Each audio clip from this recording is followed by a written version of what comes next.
first time since a recent report raised questions about his future in Milwaukee. Take a listen. If my agent is talking to the Bucks about it, he's his own person. He can have any conversation he wants about it. That doesn't. At the end of the day, I don't work for my agent. My agent works for me. Me personally, I don't want to be the guy that I'm worrying about rumors. Like which maybe not, but my legacy is on the line, bro. This I feel every single day when I walk in here. Like every single day I go out there and I'm not able to help my team win. I feel like I'm being tested. And so when I'm being tested, everybody goes back to what they know best. And what I know best is to work hard. This is the most I've been ever talked about in my career. I'm like in my house with my kids and all that, and I'm opening the TV and like, oh, Giannis is going to the Memphis Grizzlies. You know, Giannis is going to the Detroit Pistons. You know, which, hey, man, I'm not gonna lie, I'm the hottest chick in the game right now, man. Leave it to Giannis to always have a very apt metaphor here. But this is interesting because Giannis, it's not league mandated that while you're out with injury, you have to speak to reporters. So some decision was made that this was the right time. You are supposed right to now. once. Yeah, you're supposed to once. Okay, right. So that this was the time in the wake of reporting from Shams Charania and others that the volume is being turned up in Milwaukee because the Bucks are 11-17. They're 11th in the Eastern Conference. What did you make of this here, Tim? Malika, you are a loyal listener to the Hoop Collective, right? I am. What is our show motto? Actions over words, right? The words of Giannis Antetokounmpo here, I'm not really worried about. I don't really care what he's saying in this press conference because the actions of both he and the Bucks are, while it might be awkward, while it might not make a lot of sense to a lot of people, they have not, to this point, had any discussion or had any public knowledge of, hey, we're going to look to part ways. Until that happens, they're going to see this awkward dance continue and the Bucks try to make this team as good as possible with Giannis. But I want to make sure that I was hearing that correctly, what Giannis was saying, Ramona, because he said if my agent is talking to the Bucks about it, he's his own person. Typically, that's not the way that agents operate, and if it is, you don't typically stay with that agent for very long if they're doing things behind your back. That seems strange to me. Yeah, I think we're making him talk about something he doesn't want to talk about, clearly. I don't know why Giannis has to be in this position.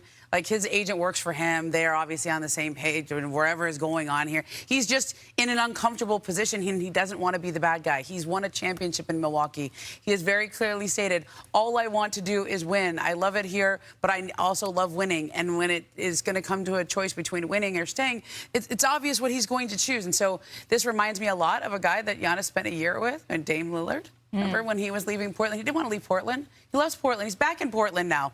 But they weren't winning. They were turning into a lottery team. And so Dame eventually had to be the bad guy. And I feel bad that we put our best stars in this position where they have to be the bad guy. Yeah, or even that asking out is quote unquote a bad guy thing to do. Let's everybody keep a cool booty. Everybody stop for a second, including you, Giannis. Stop. Stop, bro. And it's okay. No one on this panel, no one in the media, no one in Milwaukee, the fan base, no one is going to be mad at you. You have poured your blood, sweat, and tears into this organization. You have delivered a championship. Let's not talk about what you have done for the city on the economic standpoint. Like, no one is going to be mad at you. I'm tired of the roller coaster, right? I'm tired of the up and down. If your agent is having conversations with the organization, you know about them. That's how it works. Players know everything that their agents is doing. I knew everything that my agent was doing, and I'm not even close to the level that Giannis Antetokounmpo is on. So again, if you want to, I feel like this relationship has ran its course. Now, reports came out that Giannis asked out in June or August or July, whatever day it was, whatever month it was, he asked out. They tried to test the market, whatever the case may be. It's okay. It's okay, bro. He's still playing hard for the Bucks when he's able to play. I get that, but the relationship has ran its course. And it's important to note that Giannis could be out another several weeks here as he continues to work back from this calf injury, that clearly they're being cautious with their approach to his return here. Actions over word, though, and we will continue to update you as these actions unfold. But today throughout the show, we've been unveiling the 2026 nominees for the Hall of Fame class. And our next category is North America, headlined by a certain high flyer.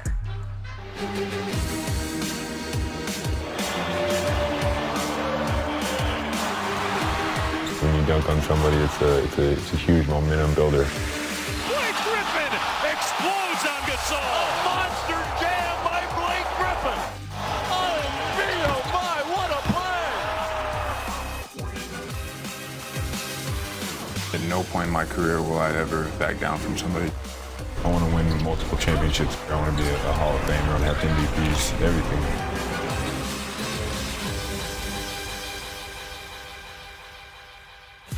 Blake Griffin leads the North American nominees for the Hall of Fame, and after a career full of highlights for the six-time All-Star, it is incredibly well-deserved. This list is absolutely stacked. He's joined by three-time Sixth Man of the Year, Jamal Crawford, in the nominations as well. And this list also includes seven-time champ Robert Horry in this promotion. He's on the list. One of these years he might get in. Seven rings. Joe Johnson, Kevin Johnson. I eat at Fixins every day. Bill Lane Beer, also what he did in the women's game.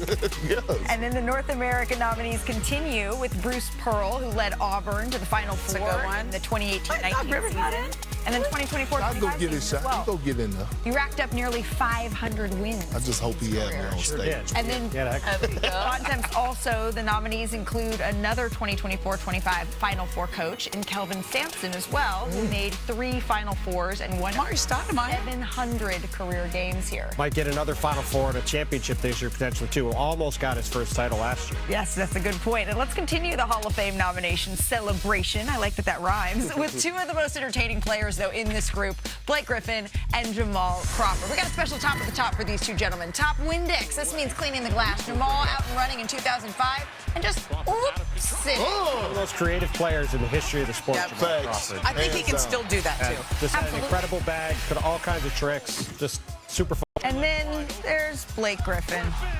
By the way, Blake, for as great a dunker as Blake was, I don't think he gets enough credit for becoming a really good shooter. He became a good three-point shooter as he lost his athleticism later in his career, was a really skilled player, but obviously the dunks are what we remember. I was front and center for a lot of those. I was going to say, Power appreciates you talking over that. Perk, we're so sorry. I know. It was the reason Tony was trying to be extra nice to us, extra nice to me today. It's a heck of a highlight.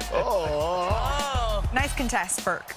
And then this one in 2010, probably the best one ever. I mean, that one. Ooh, he covered Mozgov's eyes. Really did. Timo barely tried to move on that one. I don't even think he jumped. How about some shake and bake? You know Jamal Crawford, he needed his own category for this one. The iconic shake and bake. Heinrich. Just an unbelievable bag. The wiggle. He was adored in New York. Is that a slippery eel? No, that's a wiggle. All right, and then same move on Deron Williams in 2007 on Darren Williams. Yeah. I mean, Jamal just was so much fun to watch. And was still doing this when he was almost 40, too. Yeah. And then we got to have a category for showstoppers, right? A little hezzy. Oh, come here. Oh, this is peak Lob City era. Peak Lob City. Wes Matthews ain't know what to do. Yeah.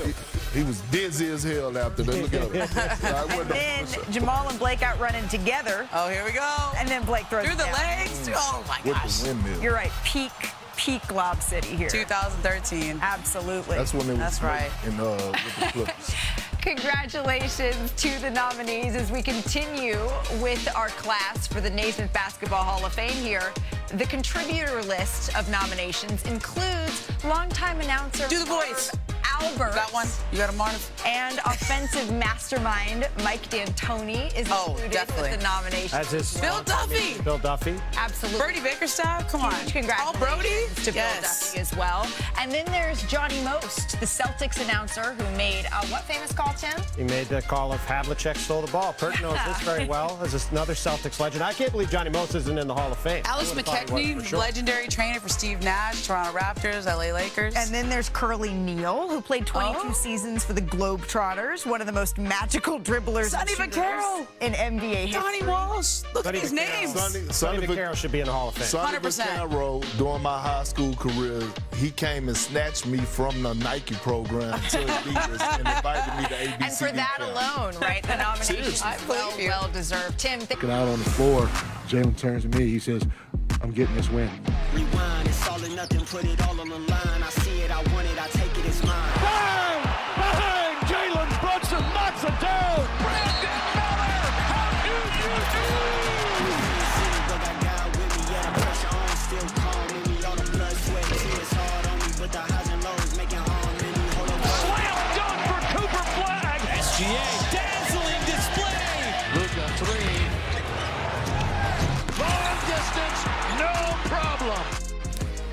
we We had a dozen awesome games, 3 overtimes last night, and we're going to get to all of that. But today's show is a special one because we have the honor of announcing the nominees for the 2026 Naismith Hall of Fame class. So without further ado, here are the women's basketball nominees, tipping it off with Candace Parker. She's, of course, a 2-time WMVP, 3-time champion, and a 10-time All-WNBA performer. She also won a gold medal for Team USA in 2008 and 2012, and, of course, a pair of NCAA titles. And then there's 2-time WNBA MVP Elena Delle Donne, who took home MVP honors in 2015 with Chicago, 2019 with Washington, also led the Mystics to a WNBA championship. And then there is the 1996 U.S. Women's Olympic team led by Lisa Leslie, Cheryl Swoops. That team beat other teams by almost 29 points a game on the way to a gold medal and helped usher in the WNBA the following year. So let's just take a look here. This is the full list, my friends, of the women's nominees. There's also Shamiqua Holdsclaw, you see there, 6-time WNBA All-Star. How is she not in already? Also won 3 NCAA titles, Ramona, at Tennessee. And then there's Tisha Penicheiro, 4-time WNBA All-Star, 2005 champ, who was the assist champ. Get this, guys, 7 different times. Oh, yeah. So congratulations to all of the nominees here. Shams Charania, Kendrick Perkins, Ramona Shelburne. Ramona, you covered Candace closely here. This is a well-deserved first-time nominee. Yeah, I remember when she came to Los Angeles, right out of Tennessee, right? And she was #1 pick by the Sparks, Rookie of the Year, her rookie year. And then MVP, her first year in the league. Which is then at age 22, she gets pregnant. And I remember talking about her at the time, and then afterwards she goes, I knew people were like, wow, your career's going to be in jeopardy now because you got pregnant right after you've been the face of the league. You're there. And she said, you know what? The people that really know me, they know my career is not in jeopardy at all. But that was very interesting watching her go through that and then getting to know her as a woman, because her career was definitely not over, Malika. She won 2 titles after that, Olympic gold medals after that. She's killing it on the broadcast space. And so I think Candace Parker is an icon in women's basketball, but just in women's sports and all of sports. A legend. And I just remember tuning in to women's college basketball just to watch Candace Parker and make sure that you was gonna catch her dunking. I think when you think of women dunking, you think of Candace Parker. Like, she brought that to life.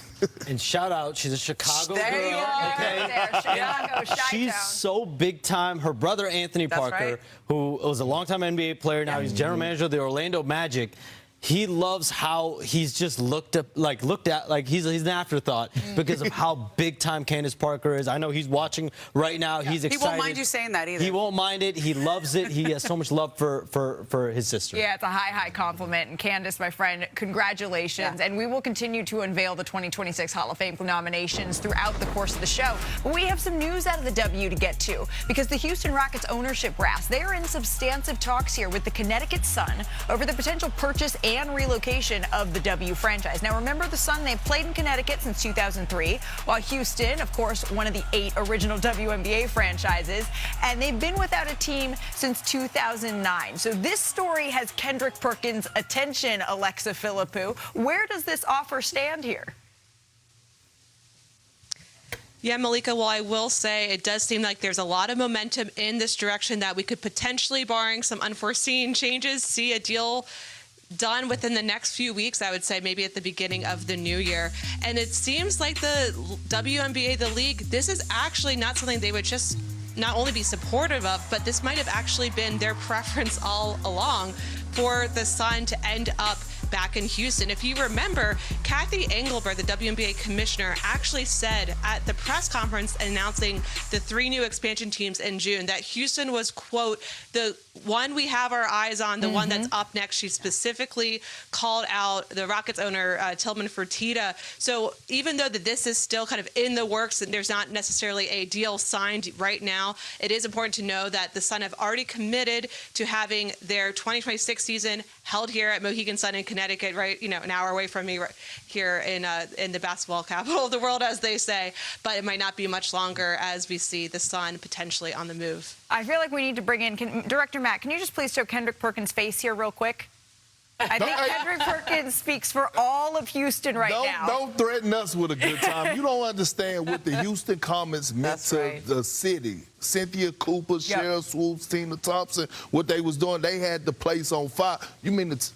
You mean tell you as soon as 2027, this could be happening, Perk. Another story, though, that we're tracking out of the W that I want to make sure that we get to happened yesterday, right? The WNBPA Executive Committee, they authorized a, quote, strike when necessary here. So what that means, the union, 98% of the players voted, they said, and voted yes, rather, and 93% of players total participated in the vote. Again, this is according to the union. And Alexa, you just got off the phone with the president of the WNBPA. What exactly was said in this conversation? Yeah, this was the first time I've seen at least Nneka Ogwumike speak on the record since that historic vote yesterday. She said that while this was a authorization to have a, potentially consider a strike, that does not necessarily mean that they want to strike, that they are going to strike right now. They do still want to play the 2026 WNBA season, Nneka told me. But she said that this is something in their arsenal that if they don't feel like conversations have progressed, particularly heading into that January 9th deadline, that this is something that they could pursue if they see fit. They right now still do not feel like the league's revenue share model is adequate to what they're looking for. They feel like there has not been enough collaboration and cohesion across the table. That's what Nneka Ogwumike told me. And so they're hoping that things progress. But again, that does not mean that anything necessarily will happen in terms of a work stoppage, but they also have been preparing for that possibility. And so if that's what they seem fit, they say be prepared. But very important to note here that what Nneka is saying that the players want is to play in this upcoming 2026 season. They just would like to close the gap. Alexa, thank you very much for your insight and for your excellent, excellent sweater choice today. On Fridays, we wear pink. Hey, from the W to the NBA, Steph Curry and the Warriors, Dylan the Villain, and the Suns in action in this one.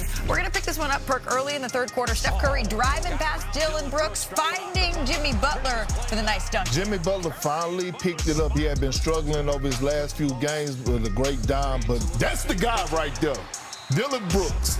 Putting some muscle in his hustle. He had 24 points here. Under a minute left in the fourth. Draymond to Curry.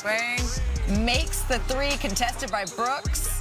Bounces out, though, and then Curry's on the ground here in pain. After contesting the three, you look at Brooks. His arm hits Curry on the chest. And the refs issue a little excessive. Yeah, so following the two made flagrant free throws, Butler gets the ball on the perimeter and then drains it again. Again, it's over Brooks. So this is a successful 5-point swing here for the Golden State Warriors. But this is the next play coming up here. Booker gets the inbounds pass. He works his way in. Smooth like butter, hits that jumper. He had 25 points in this game. And then the next Suns possession here with the game all tied at 98. Brooks has the ball, top, shoots the three. Can't quite get that to go. Jordan Goodwin gets the rebound, and he's fouled on that putback attempt. So just a massive defensive mistake there for the Golden State Warriors. He knocks down the second one after missing the first. The Warriors, they have to throw it full court. They have no other choice with 0.4 seconds left on the clock here.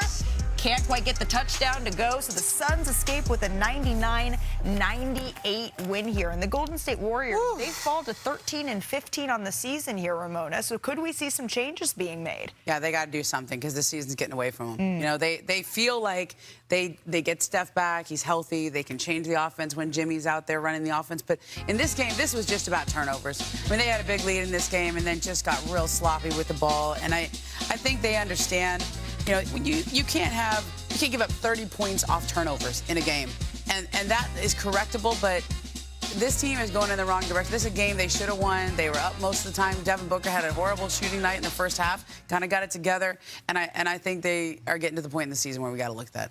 There's frustration across the board with the Warriors. Joe Lacob, obviously, with ownership, front office, coaches, players, because internally my understanding is the Warriors projected this team to win 50 or more games this season. They felt like the big three of Steph Curry, Draymond Green, Jimmy Butler was enough to propel this team. But what we've seen is underperformances across the roster, inconsistencies with roles. Steve Kerr's been very public about the fact that he's had issues with the non-Steph Curry minutes, specifically running the offense through Jimmy Butler. That's been a massive issue for the Warriors.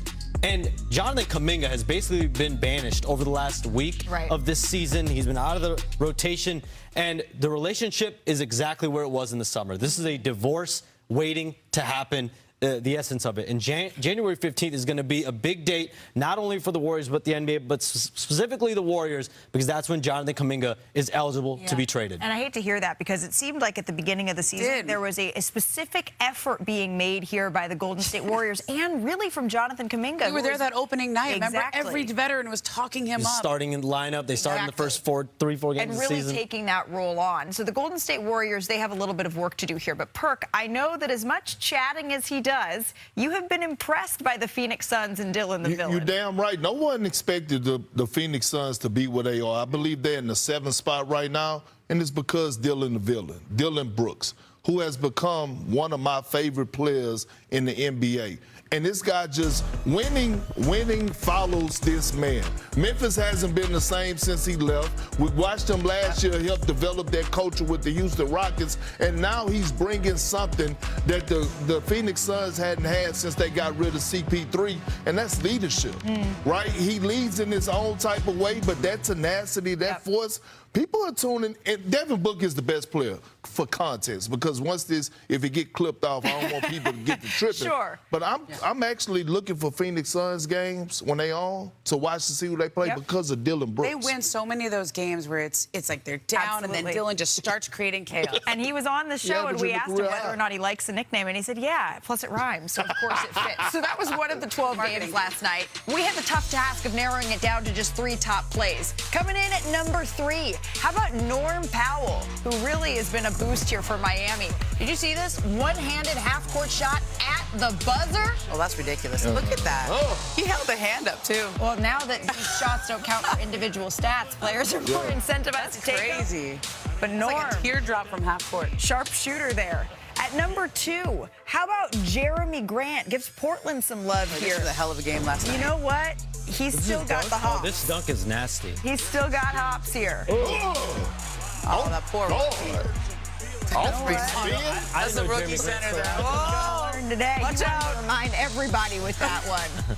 All right, lastly, at number 1, since we're showing some authoritative dunks, you know we need this show. He is playing well, and man, he gives us some fun highlights, even though those uniforms, we're not going to talk about those. We're going to talk about this. You know when the dunk nasty because the game stopped. Big Craig went up and was like, I don't think so. Did you realize it wasn't a foul? The game stopped at this moment. Oh, and he gave a look, too. He gives us To NBA Today.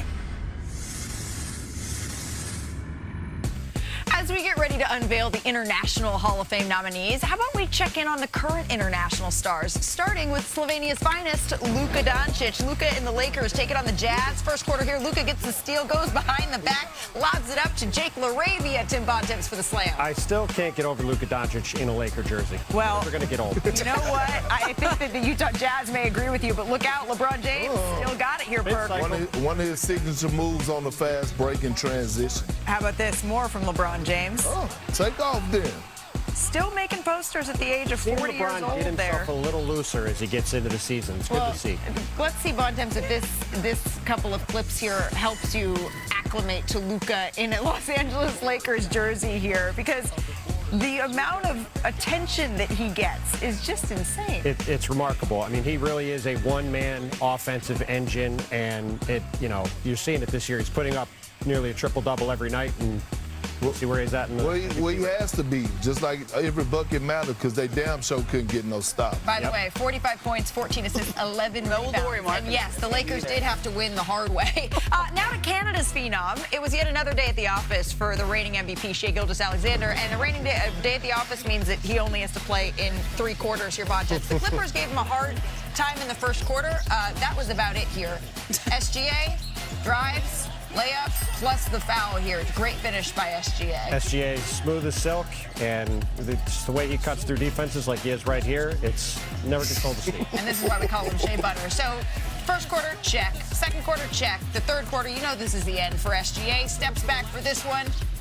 Hits the 3. Yeah, they're already up by 20. Yeah, Thunder cruising in this one. Will SGA play in the fourth? The answer is no. So we finished with 32 points, 7 rebounds, 6 assists. The Thunder, they win at 122-101. And I love that Nick Gallo got the chain afterwards as well. And from one MVP to another, Nikola Jokic from Serbia. He made history last night.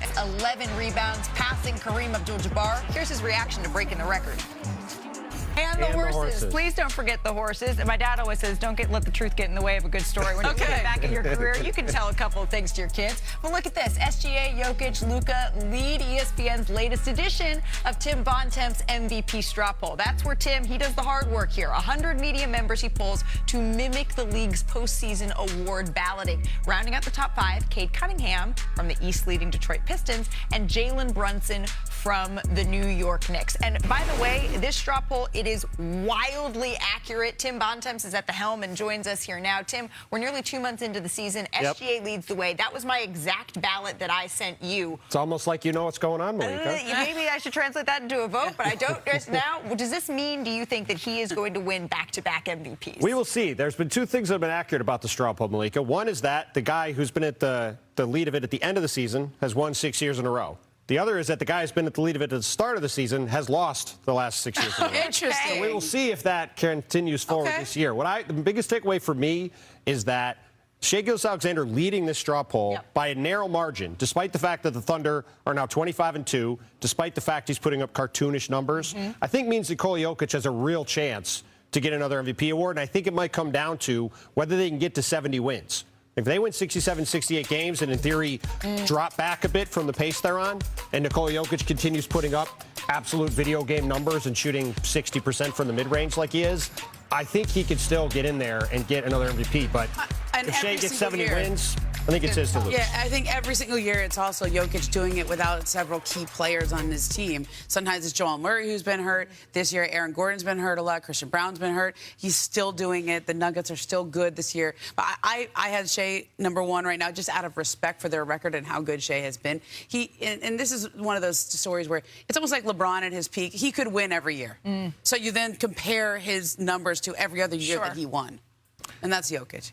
Look, this season for his MVP voting is going to be the hardest voting process that you've done in the last 10 years that I've done, right? Because you have so many guys that are deserving of this award. But if I had to give the nod to somebody, it would be SGA. 1, because of the record, but 2, because he's not just playing really good basketball, he's playing some great basketball. And I always look at his field goal percentages and what he's doing. 56% from the field, 44% from 3. Like 91% of his jump shots are being contested. By the way, he lead the league in made 2-point jump shots at 6'6" without playing in the fourth quarter. Right, like those numbers are like in 3 quarters. He don't play in 3 quarters. So again, it's gonna be between him and Jokic with a lot of other guys, the other few guys on their heels.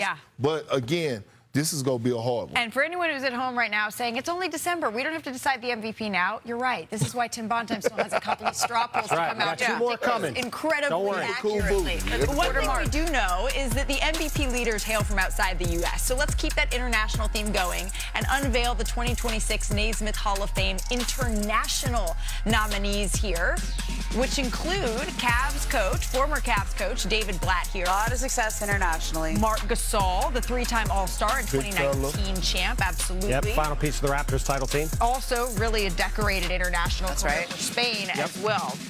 No question. And then Andre Karolinko. Yeah, Andre Karolinko, Andres Nocioni. Karolinko, Messina, all right. 3 all-defensive teams in Juan his Carlos NBA career. So a really decorated group here. And then, of course, there's Penny Taylor, who won 3 WNBA championships. Yes. Made 3 All-Star teams. Ramona, you said we don't need to vote. That's overdue. Come on. You said that this one was overdue. Antetokounmpo, he hasn't played since December 3rd. He's been recovering from a calf strain, but on Thursday, he spoke publicly